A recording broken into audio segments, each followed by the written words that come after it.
Sesuai dengan jabatan beliau kades. Kades itu orangnya harus memenuhi syarat 5 huruf ini. KADES.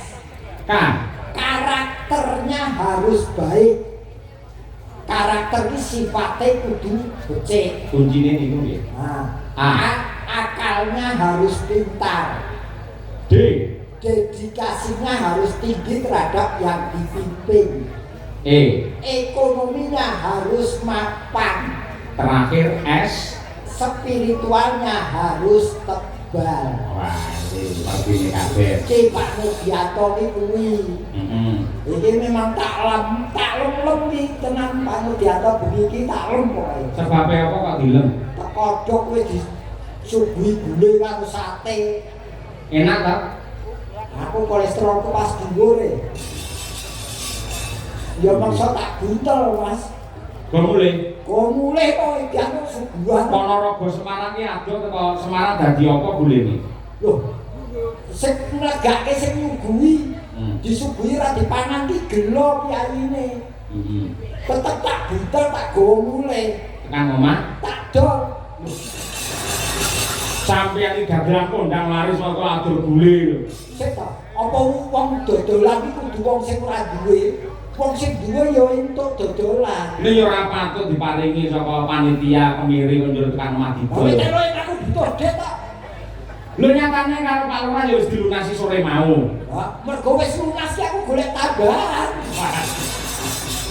Malah Ora tenan aku tenan matur nuwun tenan ditimbali rene nek wis tombo kanan Mas. nggih, nek ora mandeg teko semene lho Mas Gareng. Babe. Desane lak kemiri wis kok terjemahke kok jabarke. Kecamatane Jenangan. Apakah kepanjangan dari Jenangan? Jadi jenenge camate mbuh aku urung tepung. Sego urung tau nimbali. Nah, namun demikian tetep panjenengane ya rawuh begiki. Nganti ora nimbali tak enteni. dagelan kok ngincip Ora ngicip piye mosok lu kadese wis nanggap kok camate urung nanggap yen aku ya isin. Lho, kok sik ta? Kades bersih desa iki mergo disengkuyung karo warga. Lah Pak Camat dadi kepala ning kecamatan opane kok bersih camat ora eneng. Ya dianake. Dianake Bersih kecamatan dianake. anggarane. Kok kades? Kades piye? Kok sing urunan kades-kades? Kemiri urunan saka warga akhirnya ditutup karo Pak Kades. Kuwi urunan kades-kades sak desa, sak kecamatan Kemiri, sak kecamatan Jenangan. Sing nutup kok sapa terusan? Yo sing matur warga lho Pak, sanes lho Pak. Pokoke sing baku ki camate yo kudu nanggap lho. Kowe iki tak promosike kok. Kowe Pak Camat nanggap tenan kowe melu ora? Yo melu kok yo rombongan kok yo. Lah kene yo butuh kere kok sombong. Kowe iki rong jagongan karo Pak Camat to? Urung. Aku mau jagongan sore mau nalika panjenengan sambutan. Nggih. Panjenengan Pak Dalan sakula mangke duka mantu napa syukuran kula badhe wayangan nimbali Ki Cahya Kuntadi komplit klasik tanpa dagelan. Pak Camat iki. Pak Camat pinarahe kan iki to. Pak pitados boten pitados wayangan tanpa gareng udan deres Pak.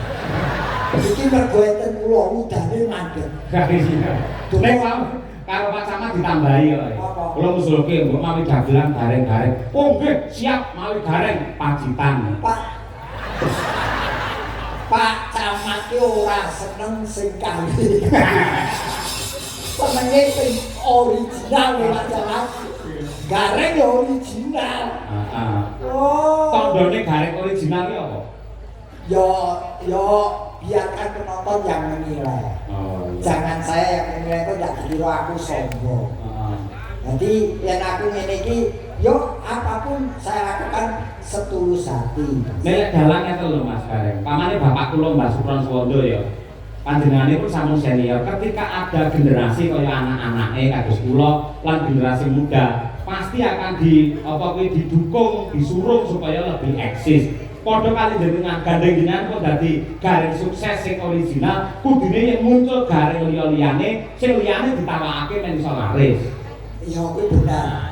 Dan saya sudah lillahi ta'ala nurunke ilmu maupun figur garing. Kowe ngerti iki cerita sesungguhnya terjadi pada diri saya dan murah-murah ini terjadi di tanah suci, Mas. Piye kuwi nalika jenengan saya kula cerita riyen nggih. Nggih. Rikala kula teng Masjidil Haram, teng Masjid Masjidil Haram, kula salat teng jaba masjid. Niki sak red niki mboten enten sing nganggo sajadah, siji-siji mboten enten sing sajadah. Nggih. Delala enten wong monco, kula mboten ngerti niki wong pundi. Gawa sajadah digelar teng ngarep kula. Dheweke trima salat ora nganggo sajadah. Niki sing dadi kula terus nurunke ilmu garing teng wong liya nggih niki. Mergone napa kula terjemahke, Mas? Nggih. Sakmo akeh wong sing disini sajadah kuraku dheweke dhewe ora nganggo sajadah. Berarti saya harus memberi tempat pada orang lain untuk beribadah miturut kagunane utawa kebisanane dewi-dewi. Oh, nek aku malah tuwuh kondo pitakon. Perlu dengan pertanyaan. Banyak jamaah di situ kenapa yang diberi sajadah kok panjenengan? Apa biyen mun sewu jenusu lho? Sampeyan ketika haji ngene ngangge baju ikram ngene jenengan nggih raine nggih putih ngoten niku. Yen raine ora putih. Terus ning ragate rono nganggo rai putih. Oh iya. Berawal dari rai putih akhirnya memutihkan hati ke tanah suci. Jangan ini Mas. Jangan melihat pekerjaan orang atau jangan merasa berkecil hati dengan pekerjaan kita.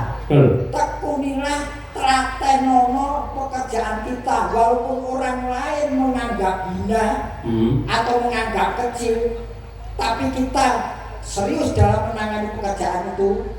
Paling tidak kita diberi pelajaran arti hidup. Ya, nggih, leres menika. Loh, nggih tak rewangi kok ngene iki. Go makani anak bojo, Mas. Jadi jenengan cekane sampun haji gitu. Nggih. Benten kalian rumiyin, gandeng sampun haji, menawi rumiyin menika anggere jumeneng kali bintang tamu kalian sinden-sinden menika makmek gandeng sampun haji terus mriki Ponorogo banyak pondok, kudune ora iso ngangge cara kaya biyen. Demek sinden ki hobi. Kok iso hobi? Tegese hobi iki demek sinden ya terbatas pada dunia totonan ora tekan batine. Iya. Aku ora duwe perasaan atau pikiran sing negatif. Tenan. Loh, nyawa Mbak Tatin sing benuk kaya ngono kuwi blas ora ana ketertarikan. Ya mung ngelek itu. Aku ki ngomong resik, resik, kok yang terjadi hal yang negatif kok ndak diwelehke wong. Lumaku lumrahe menungso. Ning paling tidak setelah haji orang kita mung 5% 10% ada perubahan positif terhadap diri saya. Amin ya rabbal alamin. Kowe rasa takon aku gagelan kowe gaji kowe terus jalan kapan, Mbak? Ayo balik kowe saiki. Ayo. Loh, ya sepane genah sepun jenengan pamane dhisik jenengan iki memper. Aku munggah kaji ora tak omong-omongane kaya jenengan. Kok sik to? Munggah kaji kok patokane umur iki. Loh, otomatis kan ya sing dapat dhisik jenengan. Otomatis kok kaya mobil wae otomatis. Munggah haji ora terbatas umur, nomo ya itu. Oh, ngono. Karena niat ora. Niat. Wis daftar. Daftar iki kabeh wong daftar, nyeleni ora. Lha kok buka sih nyekel duwike ya. Kene ya wedi harus. Ora, kabeh iki rezeki, Mas. Dadi wong iso rono iki kerejekan salah satu unsurnya. Nggih, leres. Nah, gandeng enten Mbak Tatin men saya regeng men saya